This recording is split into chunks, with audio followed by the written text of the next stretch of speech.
감사하면 인생이 바뀐다. 첫 번째, 시편 136편 1절에서 26절 말씀. 감사하는 인생의 복. 인생은 짧다. 꿈과 비전은 많은데 나이가 들면 더 인생이 짧게 느껴진다. 그러나 한편으로 인생은 길다. 수많은 시련 중에도 여전히 현재 자신이 살아있고 앞으로 찬란한 꿈과 비전과 이상을 펼칠 시간은 여전히 있기 때문이다. 또한 인생은 죽음으로 끝나지 않고 죽음 이후의 세계도 있기 때문이다. 인생이 무엇인가?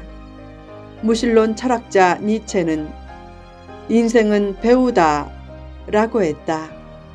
때로는 웃다가 때로는 울다가 끝나기 때문이다. 하나님을 조롱한 그는 인생을 장난처럼 보았다. 비극적인 사람이다. 염세주의자 쇼펜하우어는 인생이란 무의미한 것이기에 빨리 죽는 것이 낫다 라고 했다. 그런 말로 순진한 사람만 자살시키고 자신은 빨리 죽지 않았다. 비겁한 사람이다. 톨스토이는 그의 소설에서 이렇게 썼다. 인생은 강과 같다.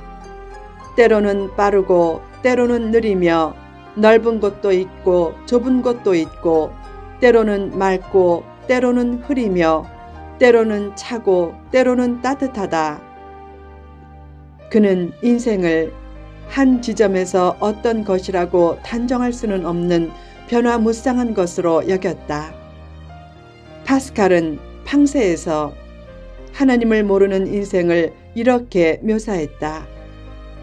소수의 사람이 사형 선고를 받아 쇠사슬에 묶였고 그중 몇 명이 매일 남이 보는 데서 학살되고 남은 자는 자기 운명이 그들처럼 될 것을 알고 슬픔에 잠겨 희망도 없이 서로 얼굴을 쳐다보며 자기 차례를 기다리는 것이 인생이다. 하나님을 떠난 인생은 비참하고 맹목적인 존재란 뜻이다. 한 목회자는 인생을 이렇게 정의했다. 인생은 불안의 불개미 떼가 수시로 출몰하는 파란 광야의 나그네 길이다. 다 그럴듯한 정의지만 인생에 대한 좋은 정의가 인생을 좋게 하지는 않는다. 그래서 시인 하이네는 바닷가에서 바다에게 인생이 무엇이냐고 외쳤더니 파도만 철썩철썩 하더라 라고 했다. 인생을 정의하는 것은 헛된 수고란 뜻이다.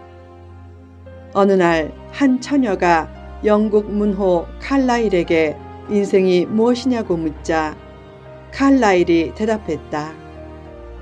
광대하고 복잡한 문제에 뛰어들지 말고 단순하고 정결한 삶에서 지족을 배우고 매일 일과에 충실하세요. 인생은 잘 정의하는 것보다 잘 펼쳐가는 것이 중요하다는 뜻이다. 성도의 인생은 황무지에 핀 샤론의 장미꽃과 같다. 샤론의 꽃 예수님이 마음속에 피어나 예수님의 꽃향기를 날리며 살면 얼마나 복된 삶인가. 복된 인생을 만들려면 무엇보다 감사에 탁월해야 한다. 입에서 감사합니다 란 말이 수시로 나오게 하라. 입에서 나온 반복된 말은 점점 습관과 체질이 된다. 감사하는 말을 많이 하면 거꾸로 감사하는 말을 많이 듣게 되고 감사거리도 많이 얻게 된다. 감사합니다 란 말은 복을 부르고 기적을 낳는 거룩한 주문과 같다. 식사할 때 감사합니다, 잘 먹었습니다 라고 하는 자녀는 미래가 밝다. 감사하면 표정도 밝아지고 건강도 회복되고 병의 면역성이 강해진다. 또한 일도 잘 풀리고 인맥도 튼튼해진다. 감사하는 태도는 어른으로 인정받는 중요한 기준이다. 어른이 되어도 감사가 부족하면 미숙한 어른애지만 어린이라도 감사가 넘치면 성숙한 애어른이다. 하나님은 어떤 성도보다 감사하는 성도를 기뻐하신다.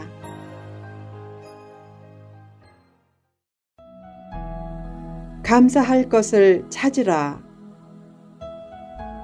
본 시편은 처음부터 끝까지 감사할 내용을 쭉 나열하고 있다. 그처럼 하나님의 은혜를 일일이 헤아리고 입술로 감사 고백을 하면 하나님이 더 기뻐하실 것이다. 자녀가 부모님께 말로 감사해도 기쁘지만 편지로 그동안 베풀어 주신 감사한 일들을 다 적고 감사하면 부모는 더 기뻐할 것이다. 어떤 감사 내용을 보면 아니 그것도 기억하며 감사하네. 그때는 내가 더 미안했는데 라고 하면서 더 감격할 것이다. 감사한 것을 일일이 찾아 감사하면 감사할 일이 더 생기고 삶에 기쁨과 감격과 행복도 넘치게 된다. 힘든 일이나 평범한 일에서도 감사거리를 잘 찾아내는 비범한 탐구자가 되라. 평범한 일에서도 감사할 것이 참 많다.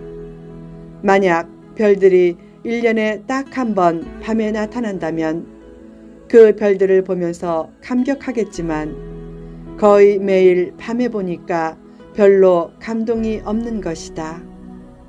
광야에서 처음 만나가 내릴 때 백성들은 감격했지만 매일 만나가 내리자 나중에는 오히려 고기는 안 주고 매일 만나만 준다 라고 불평했다. 평범한 것에서도 감사거리를 찾아 감사할 줄 알아야 비범한 인생이 된다. 고난 중에도 감사하라. 추수감사절이 왜 생겼는가? 신대륙에 도착한 청교도들은 첫 해 겨울을 지나면서 102명 중 44명이 추위와 굶주림으로 죽었다. 그리고 봄에 씨를 뿌리고 마침내 가을에 추수했다. 그때도 여전히 상황은 어려웠지만 그들은 작은 감사의 조건을 붙잡고 추수감사절을 제정한 후 하나님께 감사했다. 힘든 상황에서도 감사할 일을 찾아 힘써 감사하라. 사도 바울이 범사에 감사하라 라고 권면할 때 그는 핍박과 고통과 시련 중에 있었다. 그래도 감사거리를 찾아 감사하고 감사를 권면했다.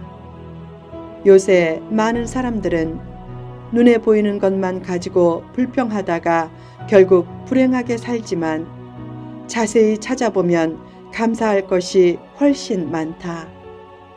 지금 말씀을 보는 자리에 있게 된 것도 감사할 일이다.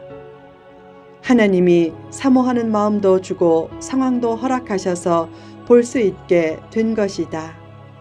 잘못된 일이 실제로는 유익한 것도 많기에 싫은 일을 당해도 그 가운데 유익이 있음을 믿고 감사를 앞세워 살라. 자녀가 학교 성적에서 뒤편에 있어도 이렇게 기도하라. 이제 더 내려갈 일은 없고 올라갈 일만 있으니 감사합니다.